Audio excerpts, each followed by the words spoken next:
Hola, hola, ¿qué tal amigos? Mi nombre es Emilio Acosta, soy miembro de Venezuela Provincial. El día de hoy tenemos el honor de entrevistar por segunda vez a don Elías Pino Iturrieta, quien es un escritor, profesor e historiador venezolano. Se graduó de la Universidad Central de Venezuela en 1962 y realizó el doctorado en el Colegio de México en 1969. Fue director de la Academia Nacional de la Historia de Venezuela y autor de varios libros como El Divino Bolívar, La Independencia a Palos o Contra Lujuria y Castidad, que es este libro que tengo aquí en mis manos. Y el día de hoy estaremos charlando sobre este libro, Contra Lujuria y Castidad, donde se examina tres casos de pecado en la Venezuela provincial del siglo XVIII. Estos casos son el párroco Andrés de Tobar, que es acusado de amancebamiento; Juan Vicente Bolívar, padre de Simón Bolívar, que enfrenta cargos por promiscuidad y abuso; y Fray Joaquín de Castillo Beitía es juzgado por sodomía. A través de estos episodios, el historiador analiza la sociedad, el rol de la iglesia y las tensiones morales de la época. Así que sin más, bienvenido por segunda vez a su casa, don Elías, a Venezuela Provincial. Gracias, Emilio. Placer verte de nuevo y con mucho gusto vamos a entrar en materia cuando tú quieras. Bueno, me gustaría entrar en materia porque este libro cuando se publicó en 1992 fue polémico porque dio a conocer ese lado oscuro del progenitor de Simón Bolívar, Juan Vicente, como consumado violador y corruptor de menores, especialmente de niñas indígenas dejadas en su encomienda, hechos que siempre se ocultaron en Venezuela. Háblenos un poco de cómo fue recibido por el público en general el libro en su momento y por supuesto de todo esto que se le acusa a Juan Vicente Bolívar y que está nutrido en un nutrido expediente que reposa en el Tribunal Eclesiástico de Caracas. Mira, al libro le fue bien en el sentido de que esa primera edición se movió mucho, es decir, que les interesó, más que todo por la novedad. Todos los casos que se tratan aquí desde la perspectiva de la historia de las mentalidades no se había hecho jamás en Venezuela. Yo fui uno de los que primero empezó a meterse con este asunto de las mentalidades, de manera que eso condujo a la curiosidad colectiva. El libro funcionó, como te dije, y no hubo así ninguna alarma importante. Eso es curioso porque tratándose del descubrimiento, entre comillas, porque ya alguien lo había hecho, del caso de Juan Vicente Bolívar, los poderes públicos no habían reaccionado, todavía no había este furor bolivariano que se incrementó con Chávez en la presidencia, pero en principio no hubo mayor escándalo. Muchos años antes, no sé cuántos, pero bastantes, se publicó una importantísima biografía de Simón Bolívar en dos volúmenes, escrita por un notable intelectual español, partidario de la República, nada menos que Salvador de Madariaga. Madariaga refiere el caso del papá de Bolívar muy someramente. Él no conoció el expediente, pero da razón de lo que ocurrió por encima. Ese libro sí fue muy atacado, pero en general se debió al hecho de que era una biografía que se salía del curso normal y de la agiografía y pretendía una revisión crítica del personaje. Después el caso no fue tocado de nuevo y yo descubrí el expediente, topé con el expediente en el archivo arquidiocesano de Caracas y lo trabajé. Después el padre Moreno, que ya murió hace poco, el padre Agustín Moreno, publicó el expediente completo con un prólogo mío aquí en Caracas. Y tampoco causó revuelo, no hubo ningún rechazo, no se lo consideró apóstata ni pecador al padre Moreno. A mí tampoco me pasó eso. De manera que yo creo que llamó la atención lo suficiente como para que el libro se moviera, pero no tocó las puertas de de la Santa Inquisición, de la Santa Inquisición republicana, porque este libro lo escribo yo, todos los expedientes proceden del archivo arquidiocesano y el archivo arquidiocesano no me puso ningún tipo de trabas para el estudio de los materiales antiguos. Y algún sacerdote, uno muy importante, el padre Germán González Oropesa, quien entonces era director del Instituto de Estudios Históricos de la Universidad Católica Andrés Bello, me ayudó mucho, me consiguió algunos libros de teología textos doctrinales de la época colonial para que yo pudiera entender mejor lo que estaba pasando. De manera que tuve la colaboración también de la Madre Iglesia. Y agrego otro detalle simplemente porque lo recuerdo en este momento. A la Ujú, presentación del libro acudió Arturo Sosa, que era en ese ujú. momento un joven jesuita. Arturo Sosa hoy es el Papa Negro, es decir, el propósito general de la Compañía de Jesús, el chivo más grande que más orina en la compañía más importante de la cristiandad. Él estuvo en el libro y bromeó conmigo, me dijo, oye, este título no me gusta, este libro no se debe llamar contra lujuria y castidad, sino contra castidad y lujuria. De manera que ese anecdotario te da una idea de cómo en esos tiempos de entendimiento democrático estos libros podían pasar sin censura y, por el contrario, más bien con bastante atención de los lectores. Entrando en el tema de Juan Vicente Bolívar, existen documentos de autos y sumarías contra este personaje, ¿no? Que son del año 1750 en San Mateo, donde se recogen varias denuncias referidas por el obispo Díez Madroñero, denuncias realizadas por víctimas, familiares y vecinos, algunas de mujeres indígenas que estuvieron en estado de gravidez y hubo hasta un caso, al menos registrado, donde Juan Vicente indujo a provocarse un aborto, ¿no es así? Sí, todo eso es así. Ahora fíjate bien, ¿por qué este punto, este comentario que voy a hacer tiene que ver con el poder de la iglesia? Ujú. ¿Por qué con el poder de la iglesia y también con la cabronería de la iglesia? Pero por razones históricamente explicables. Eh, el obispo es el representante de Dios en Venezuela y por consiguiente lo tiene que obedecer aún el gobernador y capitán general cuando él se lo exige. Esto está en las leyes de Indias, esto está en las pautas legales de España desde los tiempos de las partidas de Alfonso el Sabio. Y cuando se firma el patronato con los reyes católicos, se establece pues la preponderancia de la iglesia, aunque supervisada por el trono. Muy bien. En Venezuela se establecen las constituciones que gobiernan a la Grey venezolana 1687, se llaman las constituciones sinodales. Ese documento es muy importante porque funciona para los católicos venezolanos desde 1687 hasta 1904, una fecha escandalosa. Pasa la independencia, se acaba la colonia, viene la revolución, entramos a Colombia, desaparece Colombia, viene el guzmancismo, el liberalismo, y aquello se mantiene incólume hasta 1904. En esas leyes, en esas constituciones sinodales, se establece la existencia de personajes importantes y casi inviolables, que llaman padres de familia. Los padres de familia, que son en este caso los blancos criollos, están sometidos a un código especial, o más bien a un tratamiento especial, porque los hijos de Dios son distintos y dentro de esas distinciones hay que poner en la cúpula a los padres de familia. Entonces, no se les puede atacar. Es mejor, el gobierno, el Estado español tiene la obligación de custodiar y velar por los intereses de los padres de familia. Eso es muy importante. Eso explica la impunidad del caso. Primero, tenemos el punto de la importancia de la ley canónica, porque es muy antigua, de 1687, representada en Venezuela por el obispo. ¿Qué sucede con el obispo? El obispo tiene la obligación de controlar a los fieles y para cumplir ese cometido hace visitas pastorales. En las visitas pastorales, que significan la presencia del representante de Dios en Acarigua, en Guanare, en Betijoque, en Boconó y en Maracaibo, se exige una pompa y un acatamiento muy especiales. Cuando llega el obispo, no es que llegó el obispo de hoy, sino el representante de Dios y del rey a un pueblo perdido de Venezuela y se le tiene que obedecer.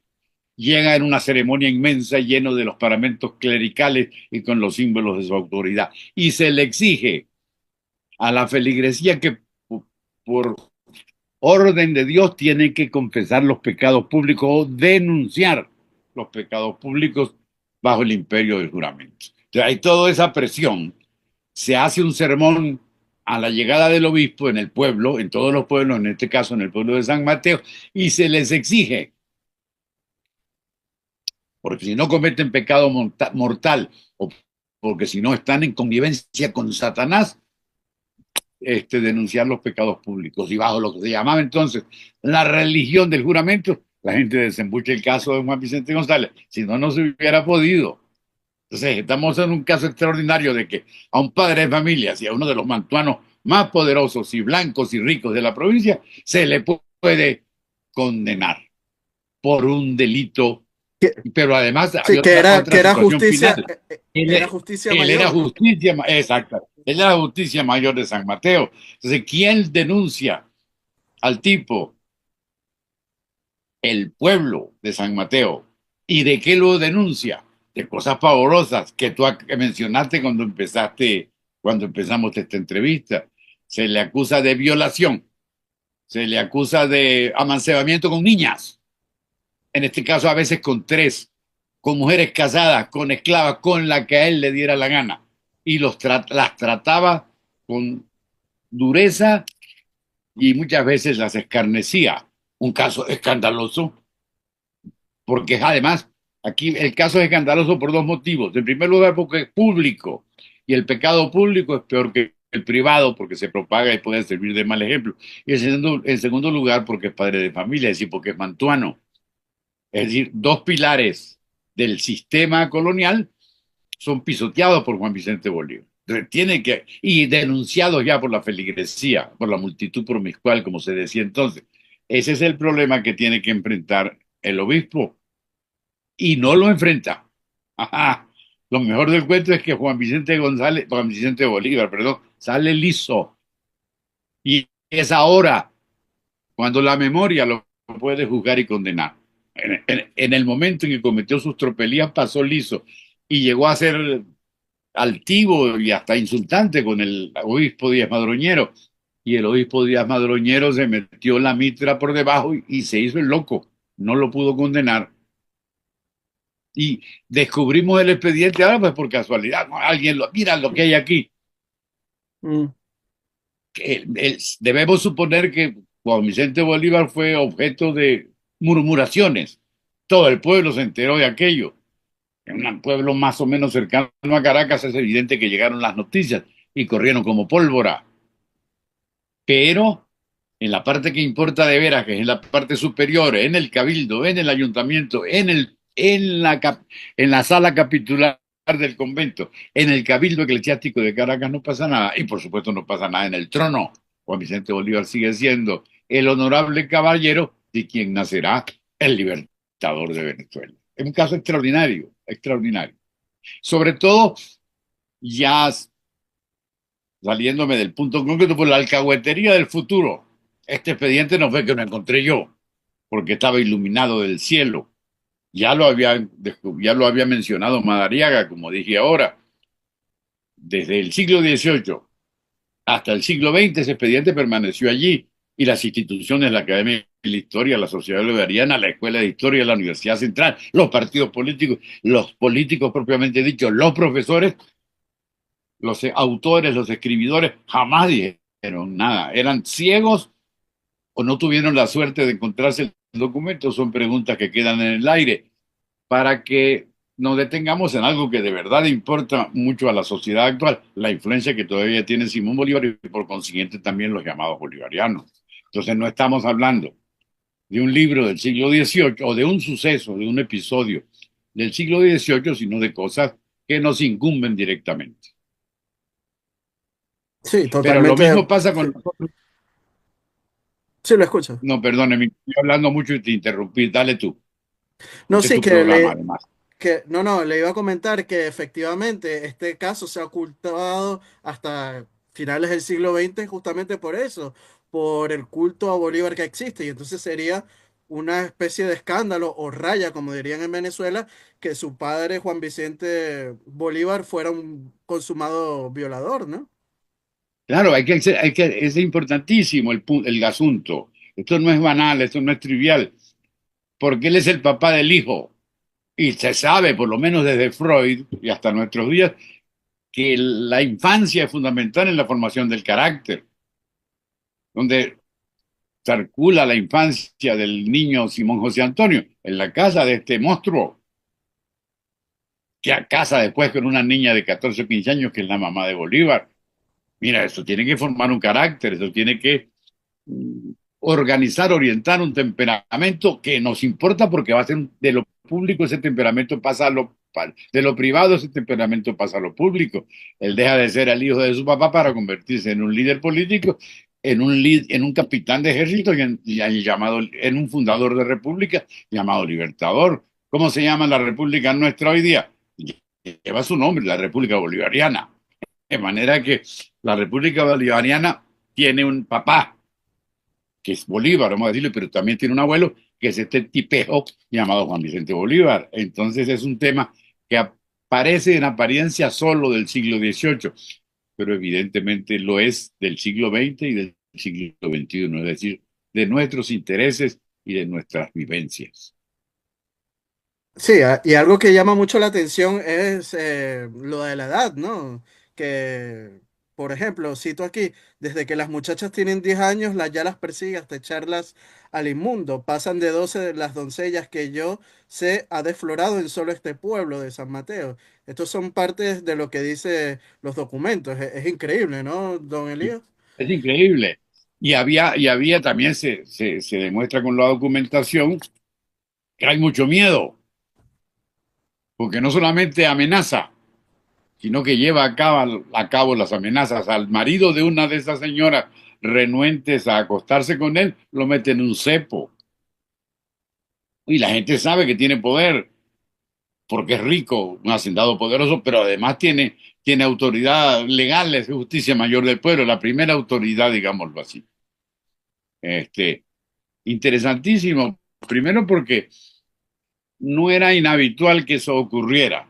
Y después, porque estamos ante un caso del uno de los mantuanos más importantes de todos los tiempos, que es don Juan Vicente Bolívar.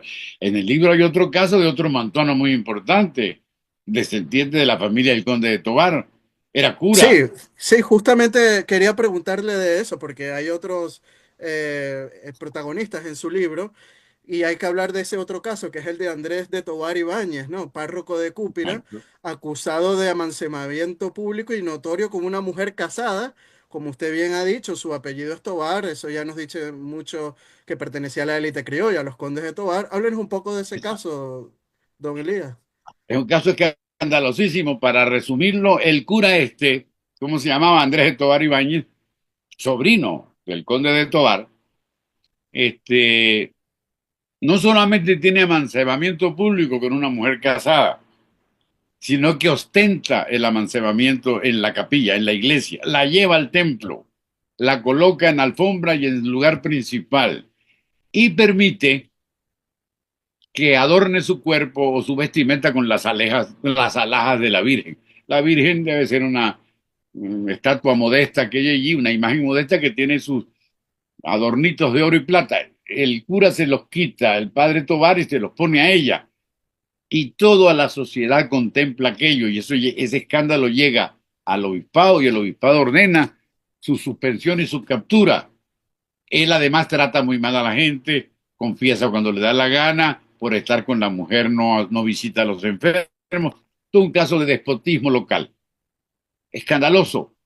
Bueno, el obispo ordena su captura y su entierro en carcelería, que llaman eso, hay que traerlo a la cárcel, y pide la ayuda del gobernador y capitán general, eso se llama el Real Auxilio.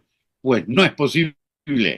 Él apela a Santo Domingo, a la audiencia de Santo Domingo, y el caso se diluye y al final regresa con señales de arrepentimiento y el obispo le dice, está bien, chamo, vamos a dejarlo de ese tamaño. Eso no puede ser. Pues sí puede ser. Por la misma razón del caso de Juan Vicente Bolívar, es blanco criollo y es mantuano y lo protege la ley canónica de 1670. Y además, porque como religioso, él tiene fuero. Él no puede ser juzgado sino por el obispo. Y el obispo se exige secreto. El pecado de los religiosos no se puede hacer público, que es una tradición que se mantiene hasta el día de hoy, con estas acusaciones de pederastia. ¿Por qué los ocultó la iglesia? Ay, qué noticia, ninguna noticia. Siempre los ocultó porque la ley canónica, desde el Concilio de Trento, es decir, 1400 y pico, o 1500, establece que el mayor sigilo para el tratamiento de los delitos de los eclesiásticos. Bueno, eso favorece el caso de Andrés de Tovar Ibáñez, mantuano, sacerdote, pero de la más alta casta blanca, pura, criolla, a pesar de que comete atropellos extraordinarios, no solamente a la iglesia, sino a los feligreses de Cúpira, no le, y a pesar de que el obispo ordena su captura para meterlo en la cárcel, él no supo lo que fue un barrote de prisión porque con sus influencias acudió a Santo Domingo, un funcionario de Santo Domingo pidió clemencia y se le concedió la clemencia. Ajá, casos extraordinariamente importantes, porque además ocurren ya cuando estamos maduros como sociedad y cuando está a punto de ocurrir la independencia. ¿Quiénes hacen la independencia? Los descendientes de Juan Vicente Bolívar y yo no sé si de Andrés Tobar, porque no tendría hijos, porque se supone era casto, pero sí sus familiares. Esos padres de familia se convierten en próceres de la independencia. ¿Qué del pasado, qué de la arbitrariedad no nos dejaron como herencia? ¿Hasta qué punto se podía hacer una república liberal hecha y derecha si la hacían los padres de familia que desfilan en este librito mío llamado Contra la lujuria y castidad? Interesante todo esto, Emilio, ¿no te parece? Sí, súper interesante, pero creo que nos falta un tercer caso que nos habla en el libro, que es el de Fray Joaquín de Castillo Beitía, ¿no? Que es de la rigurosa Orden de San Francisco, tachado de, Extraordinario, sí, tachado de homosexual, falta nefanda, ¿no? Crimen de sodomía en este ¿sí? caso. Crimen sodomía, se le acusa de homosexual. Exacto, sí. ¿Qué nos puede decir ¿Quiénes lo de acusan? este caso? Caso extraordinario, por el hecho de que el que la descubrió, ahí sí es verdad que nadie me ganó de mano, yo soy el que descubro el caso, por una cosa espectacularmente importante, no para calcular mi trabajo, ni para apreciarlo, sino para calcular el poder del trono y la influencia de las mentalidades de la época. Al padre Castillo Beitia lo acusan de homosexual. Lo acusan de homosexual los miembros de la Orden de San Francisco en el convento de San Francisco donde él vive. Las opiniones se dividen, unos dicen que sí y otros dicen que no. Pero hay una gran trifulca de monjes, de frailes, y todo Caracas se entera de aquello. Y todo el mundo toma partido. Y ante ese escándalo lo sacan de San Francisco las autoridades y lo mandan a otro convento que está en San Jacinto. Ese es el problema fundamental. Toda Venezuela, toda Caracas por lo menos, sabe del caso y lo murmura. El cabildo, las autoridades eclesiásticas escriben a Madrid de la situación porque les parece peligroso debido a que está en la boca de los morenos y de los negros. Este caso no Ujú. debe correr y es muy riesgoso, hay que ponerle coto a aquello. Bueno, pero era imposible ponerle coto. La gente gritaba, la gente estaba divididos entre partidarios de Don Joaquín y enemigos, este es marico, no, este no es marico, pero una cosa bastante fuerte la que pasa en Venezuela entonces, hasta el punto de que los comisarios de la Orden de San Francisco le ponen el caso al rey, y el rey ve el expediente, o el Consejo de Indias se ve el expediente, y se llega a una solución extraordinariamente importante en la historia de Venezuela o para el entendimiento de las cosas que pasaban entonces, cuando en las postrimerías coloniales, cuando estamos cerca de la independencia. El rey ordena perpetuo silencio. Esto no pasó.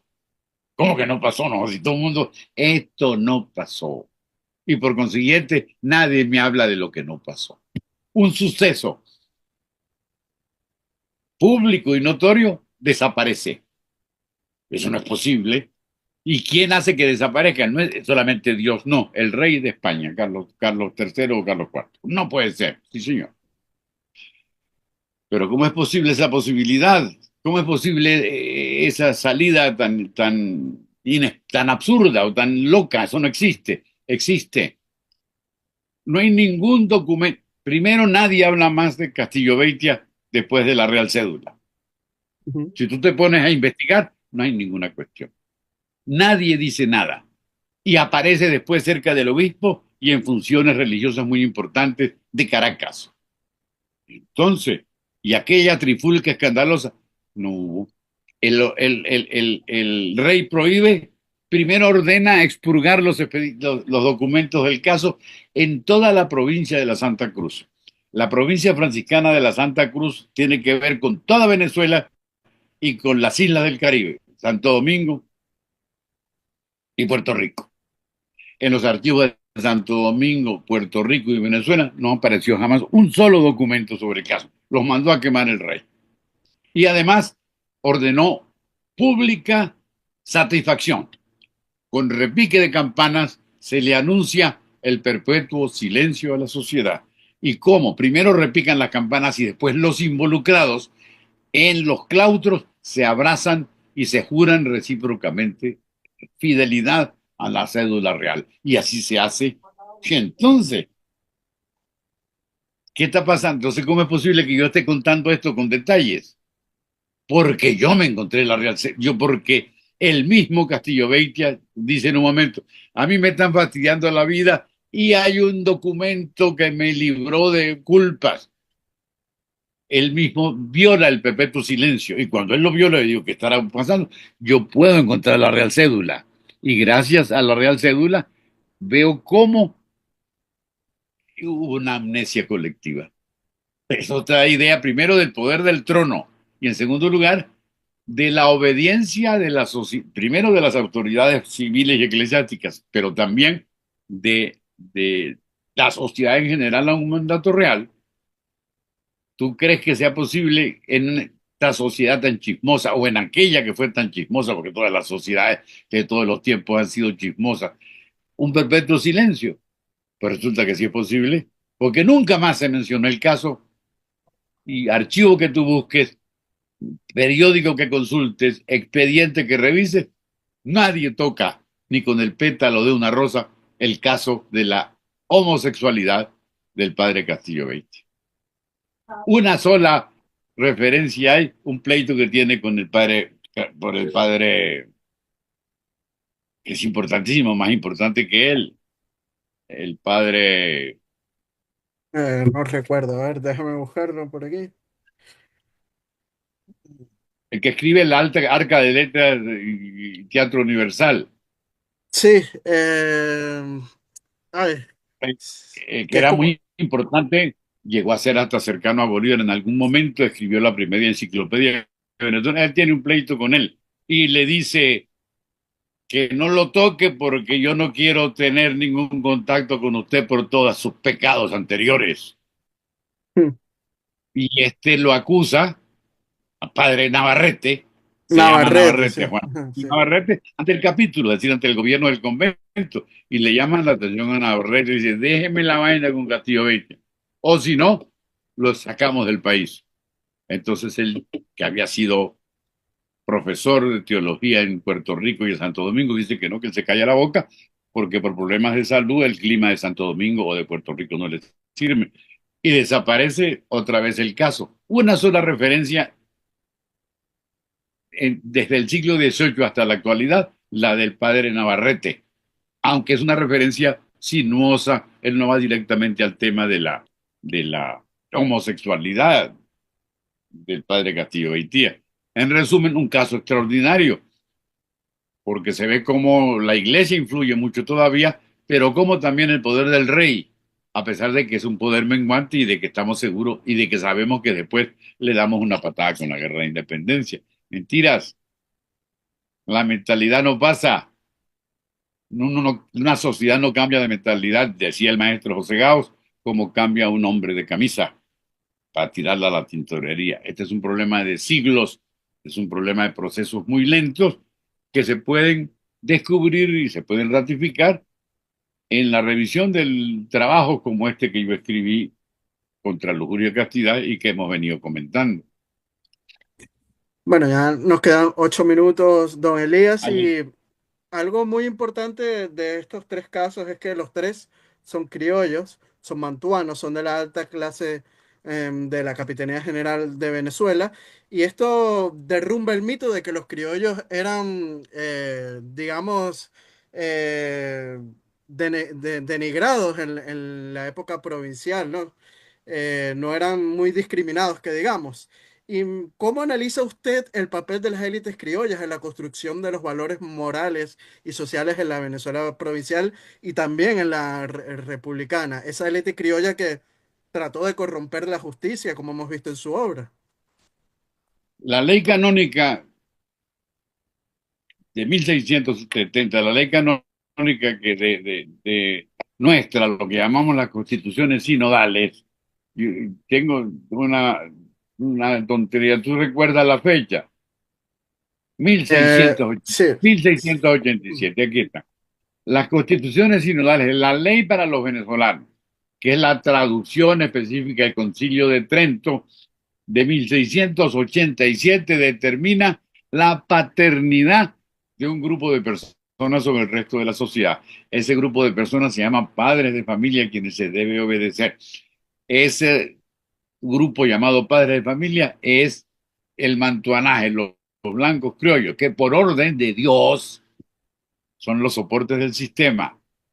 Entonces, eso explica su establecimiento en el pináculo, pero también su influencia. La vida se va a regir no por lo que imponga o lo que sugiera el gobernador y capitán general, sino por decisiones del cabildo formado todo por blancos criollos, por padres de Ujú. familia. ¿Quiénes tienen las haciendas, las esclavitudes, las minas, la precedencia en los actos, los puestos del cabildo, las altas funciones jerárquicas que no tenían los peninsulares? Los blancos criollos. De manera que se forma una sociedad hecha a la medida de los intereses, de la sensibilidad de los blancos criollos, que se traslada después a la independencia, porque son ellos mismos los que se levantan y sacan en paran. Hay casos que yo he tratado en otros libros de levantamientos y de críticas muy fuertes contra Emparan cuando fue gobernador de Cumaná. Él antes de ser gobernador de Caracas está trabajando en Cumaná y ya tiene pleitos terribles porque los mantuanos no lo quieren debido a que admitió en el cabildo a un señor blanco de origen mallorquín casado con una morena.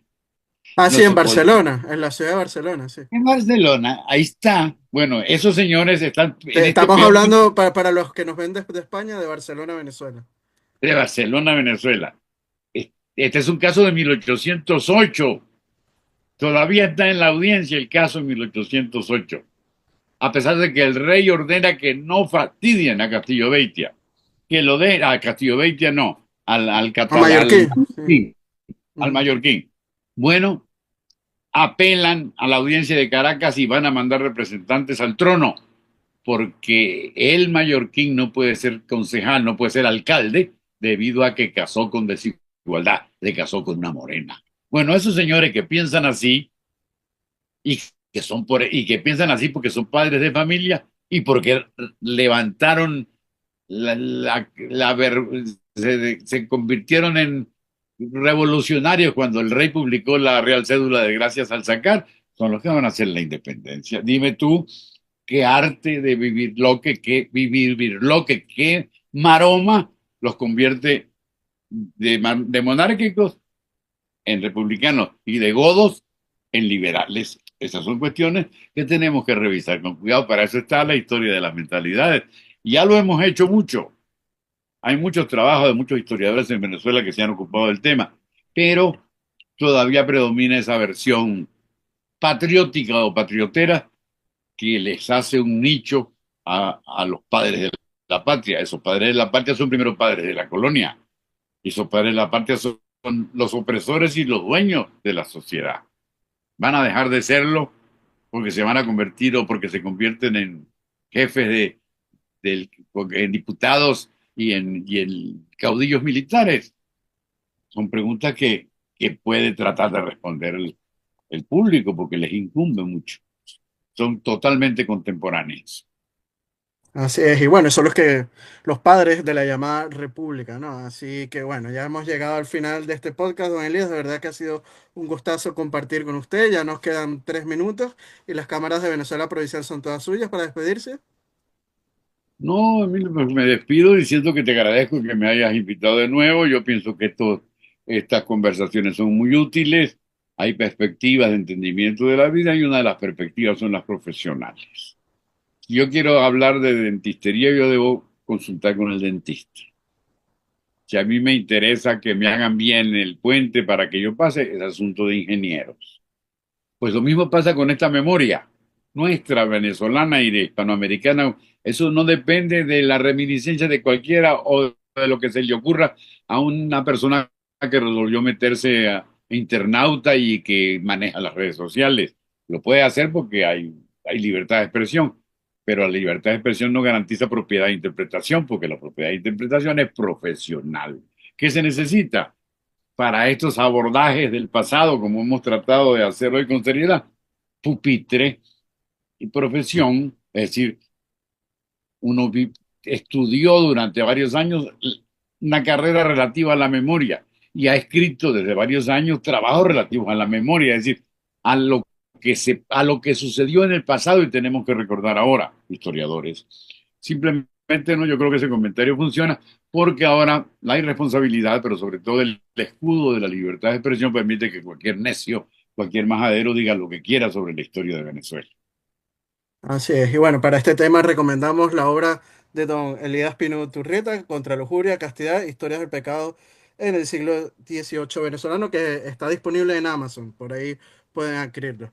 Así que bueno, esta es su casa, don Elías, seguro próximamente hablaremos de otros libros de usted, como La Independencia a Palo, que es un libro muy interesante, tiene las puertas abiertas para hablar de ese tema, y bueno, aprovechamos para recordarles a nuestros seguidores que si les gustó este video, darle me gusta y compartirlo para llegar así más público. Si quieren ser mecenas o patrocinantes de nuestro proyecto de divulgación histórico, pueden hacerlo a través del Patreon de Venezuela Provincial. Aprovechamos para enviarle un fuerte saludo y abrazo a nuestros mecenas como lo son Gabriela Arrieta, Juan Cristóbal García, Lomeli Sam, Domingo González, Miguel Curvelo, Jan Rosales y los miembros de nuestro canal de YouTube, África del Valle y Antonio María Quien, que esa es otra forma también de apoyarnos. Así que bueno, don Elías, le mando un fuerte abrazo y hasta una próxima oportunidad. Dale, Emilio, muchas gracias. Nos seguiremos viendo. Hasta luego y que todo funcione mejor. Chao. Adiós. Me Adiós. retiro.